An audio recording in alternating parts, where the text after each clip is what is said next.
Good afternoon and welcome to Lisa Ann Can. I'm Lisa Ann. Today is Super Tuesday and I'm going to make cheesy cream of broccoli soup. So I hope you'll follow along with me and find out how. All right, let me show you the ingredients that I have together.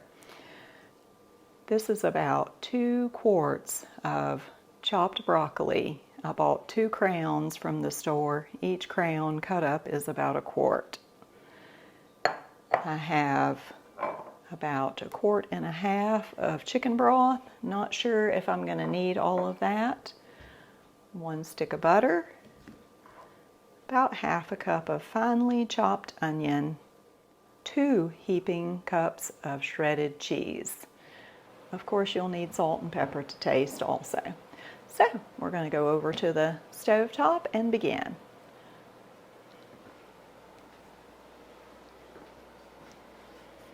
First thing I'm going to do is put my stick of butter in.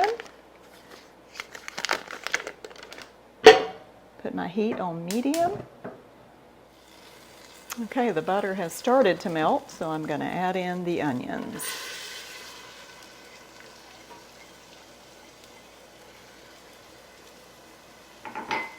I will cover this and let those onions get tender, about 5 minutes.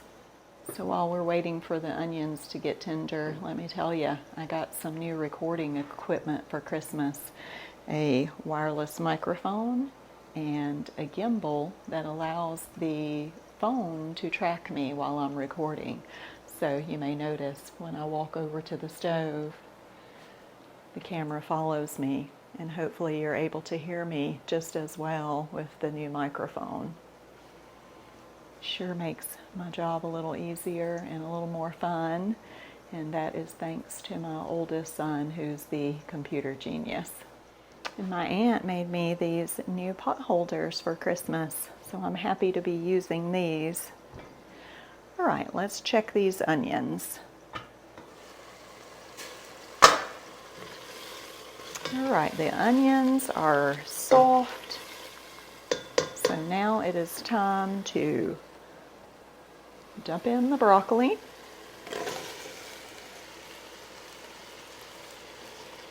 And what I want to do is add just enough broth to cover the broccoli.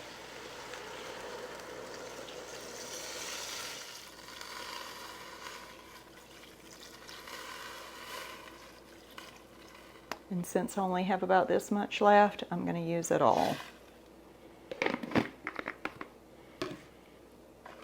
Give that a stir. So I'm going to go ahead and add salt and pepper,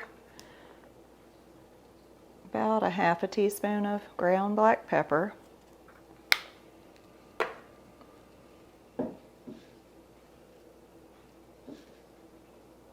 about a heaping teaspoon of salt, and I also want to add about a tablespoon of fish sauce, as I do to all my soups.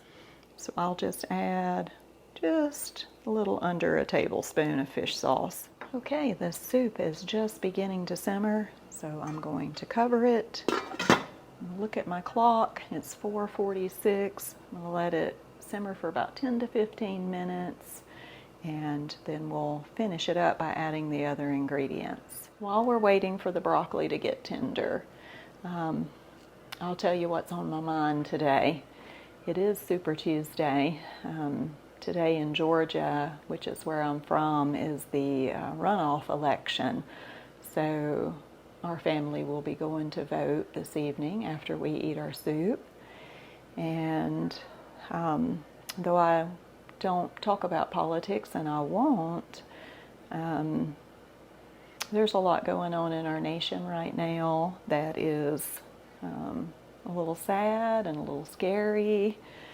But I saw today in the news that there was a Methodist minister who opened a session of Congress recently. I believe it was yesterday. And when he ended the prayer, he said, "Amen," and "a woman." And I'm sure you've heard about it because it really swept across social media. A couple of my friends said, well, that wasn't the worst part. The worst part that was in his prayer, he said he was praying to the Supreme Brahma, the God who goes by many names. If you haven't heard that prayer, I would encourage you to look it up. It's not a fake story. The man who opened the congressional session is a Methodist minister. So he's praying to a pagan, false god. He's praying to an idol. And of course, the Bible has a lot to say about that. And in my lifetime, as I've read through the Bible, I thought, you know, all the information on idols that you find in Paul's writings, how strange, because it doesn't really apply today. But of course, the Bible is relevant even today. So here we are now. Our leadership has now started to pray to an idol. So I just wanted to read to you a brief verse from the Bible. This is in 1 Corinthians chapter 10. And it's a good chapter to read. The whole book is a good letter to read because the Corinthians are a lot like most Christians today. They're very carnal and worldly.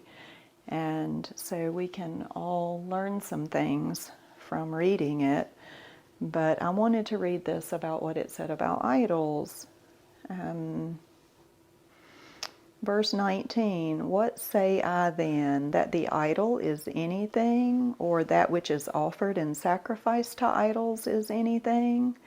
And the answer to that is no. Paul says we know that there's only one God, the creator of heaven and earth.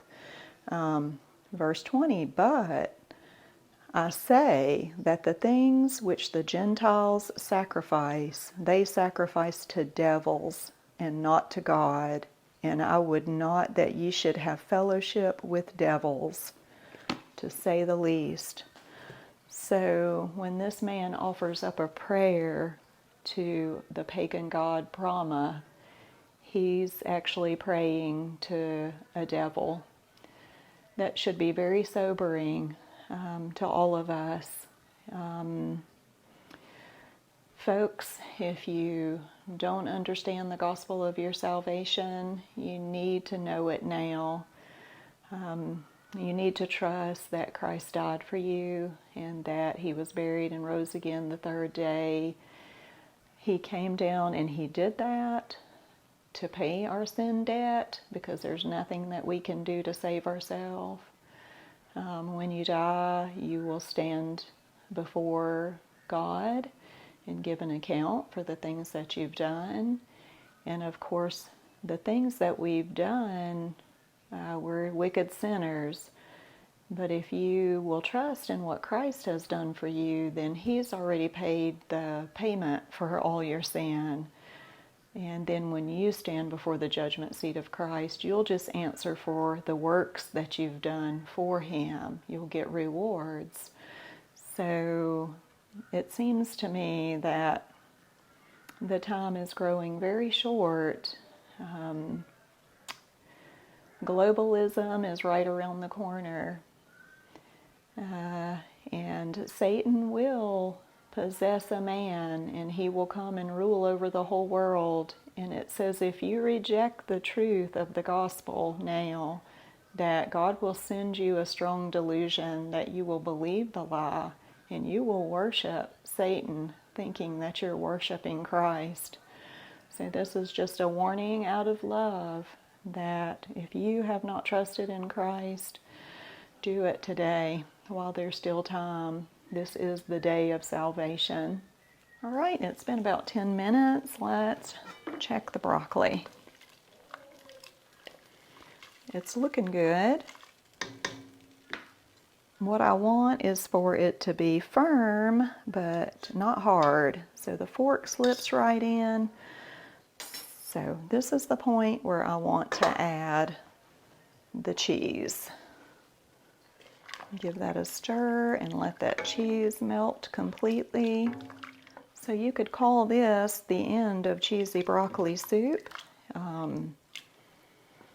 but I like it to be a little thicker, so I am going to add about half a cup of sour cream. I'm just going to eyeball what a half a cup of sour cream is going to look like.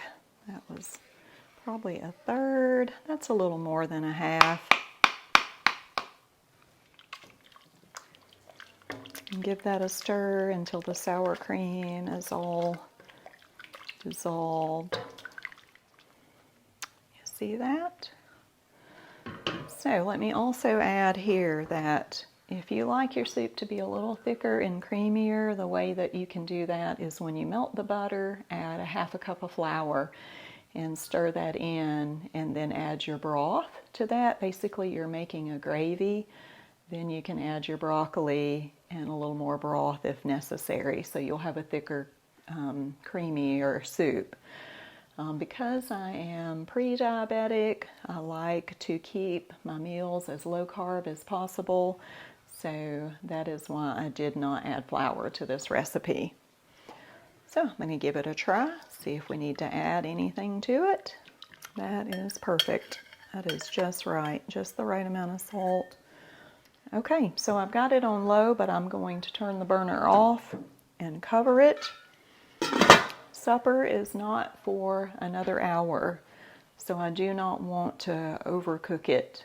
So I'm going to turn it off, and then I'll come back at about 5:45 and heat it back up and serve it to my family at supper time. I hope you enjoyed the video, and I hope you'll give creamy broccoli soup a try. Thanks for watching.